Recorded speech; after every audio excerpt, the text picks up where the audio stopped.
삼성전자 분기별 증익 전망 밸류 부담도 낮다. 삼성전자가 4분기 실적이 예상치를 밑돈 어닝쇼크를 기록했지만 1일 증권가는 수익성이 나날이 개선될 것이라고 입을 모았다.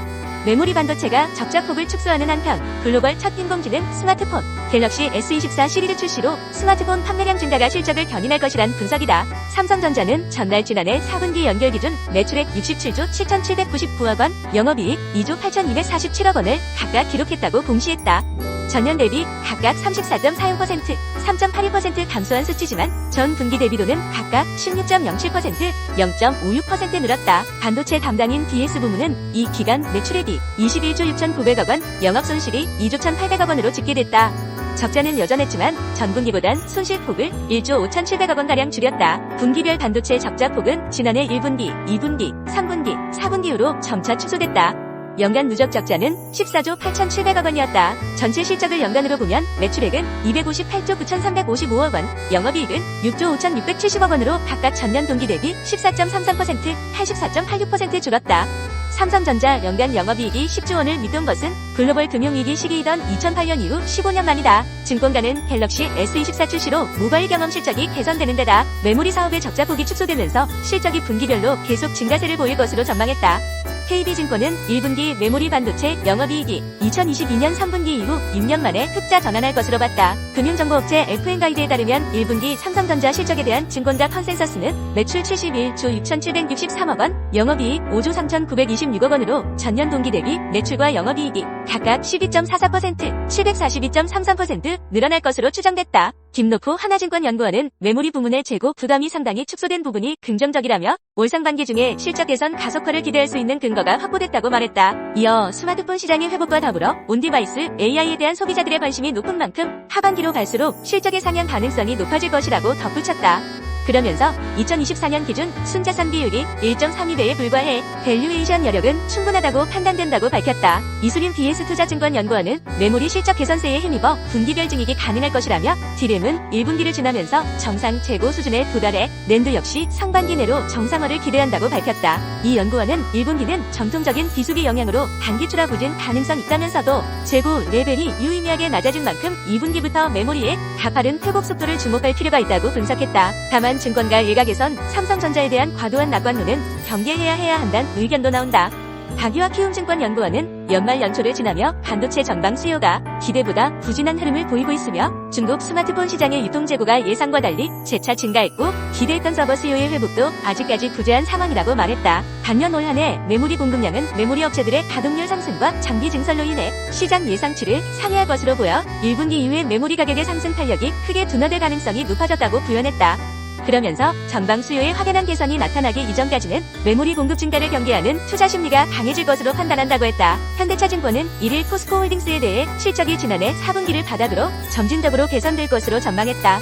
목표 주가는 실적 하향을 반영해 기존 66만 4천 원에서 62만 원으로 하향 조정하고 투자 의견은 매수를 유지했다. 박현우 현대차증권연구원은 최근 한 달 주가 조정을 고려했을 때 부진한 실적은 주가에 이미 반영됐다고 판단되고 춘절 이후 원만하지만 중국 및 글로벌 철강 업황이 호전되면서 포스코홀딩스에 대한 투자 심리가 개선될 것으로 예상되며 주가 순자산 비율 0.6배는 글로벌 동종업체 대비 충분히 매력있는 수준이기 때문에 투자 의견을 유지한다면서 목표 주가는 실적 하향을 반영해 조정했다고 설명했다. 포스코홀딩스의 지난해 4분기 매출액 18조 6,640억 원, 영업이익은 3,040억 원을 기록해 시장 기대치를 하회했다.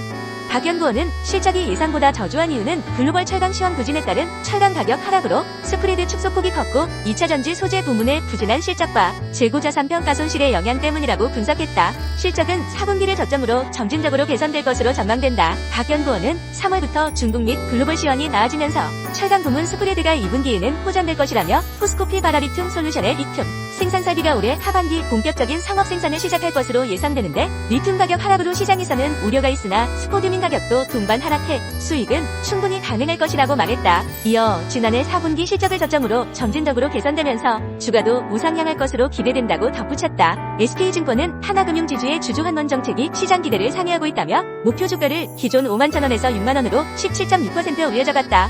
투자 의견은 매수를 유지했다. 1일 사룡진 SK증권연구원은 기대를 상회하는 주주 환원으로 기업 가치 제고에 기반해 강세를 전망한다고 말했다. 앞서 하나금융지주는 작년 4분기 지배주주 기준 순이익은 4,737억 원을 기록했다고 밝혔다. 시장 기대치를 하회하는 수준이었다. 설 연구원은 부진의 주요 요인은 대규모 일회성 요인으로 태형건설 관련 충당금 822억 원, 상생금융 비용 및 증권자회사의 부동산 프로젝트 파이낸싱 및 해외 부동산 관련 손실 3,874억 원이었다고 설명했다. 순이자 마진은 그룹 1.76%로 전분기보다 3bp 감소했으며 은행은 1.52%로 같은 기간 5bp 줄었다. 설 연구원은 조달 측면의 압력 등 영향으로 하락했으며 은행 원화대출 성장률은 대기업 대출 상환 등으로 이전 대비 둔화했다고 분석했다. 그러나 그는 주주환원에 주목했다. 하나금융지주는 감익에도 기말주당 배당금을 1,600원으로 결정했다. 2023년 전체로 보면 3,400원으로 상향된 것이다. 설 연구원은 자사주 매입 규모도 전년보다 2배 증가한 3천억 원으로 확대하며 기대를 크게 상회하는 주주환원을 시행했다고 강조했다. 이어 현재 정책적으로 주가 순자산 비율, 일배 하회 기업들에 대한 기업가치 개선 방안 추진이 논의되고 있는 상황에서 하나금융지주가 목표 수준에 부합하는 보통주자 본비율 13.2%를 기록하는 등 충분한 리스크 흡수 여력을 확보하고 상생금융 등 요구되는 사회적 역할을 착실히 수행하고 있음을 감안하면 향후 주주환원 축소 관련 리스크는 제한적일 전망이라고 판단했다. 그는 2024년 실적은 보수적 관점에서도 증권 적자, 폭 축소 등에 기반한 개선을 예상하며 총 주주환원율은 이번 자사주 3천억 원 포함 약 36%로 점진적 확대가 이어질 것이라며 향후 적극적 기업가치 제고에 기반한 강세를 기대할 수 있다고 덧붙였다. 신한투자증권은 P&H테크에 대해 올해 높은 성장세를 보일 것이라고 이를 분석했다. 투자 의견 매수와 목표주가 31,000원은 유지했다. P&H테크는 지난해 4분기 매출액 102억 원, 영업이익 18억 원을 기록했다.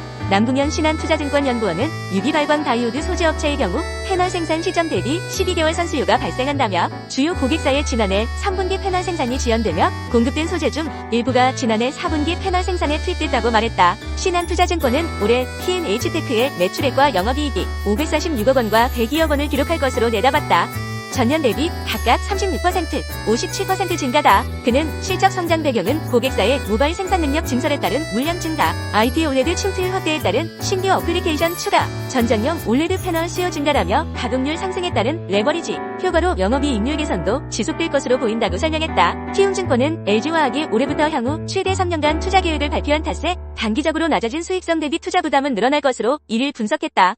투자 의견은 매수에서 시장 수익률 상회로 목표 주가는 67만원에서 50만원으로 하향했다. 정경희 키움증권연구원은 LG화학은 지난해 4분기 석유화학 부문에서 영업손실이 약 1,170억 원 발생한 탓에 다시 적자 전환했다며 원료가 상승해도 전방산업 수요 부진 속한다. 전가가 용이하지 않았던 탓이라고 설명했다. 정 연구원은 첨단 소재는 리튬 가격 하락에 따라 유럽을 대상으로 한 양극재 평균 판매 단가 하락으로 이익이 줄었다며 석화 부문과 첨단 소재 가동률도 당초 예상치를 하회해 고정비 부담이 늘었다고 했다. 그는 LG화학 연결 기준 가장 높은 비중을 차지하는 LG에너지 솔루션은 4분기 실적 발표에서 올해 한 자릿수 중반대의 매출액 성장을 예상했다며 올해 수익성이 정체된 속에서도 연간 약 4조 원을 자본적 지출 투자로 외부 차입이 늘어날 것으로 추정한다고 밝혔다. 이어 이익 추정치를 변경하고 2차전지 성장률 조정에 따라 목표 주가를 하향했다며 참고로 정부의 기업 밸류업 프로그램의 직접적인 영향은 제한적일 것으로 판단한다고 설명했다.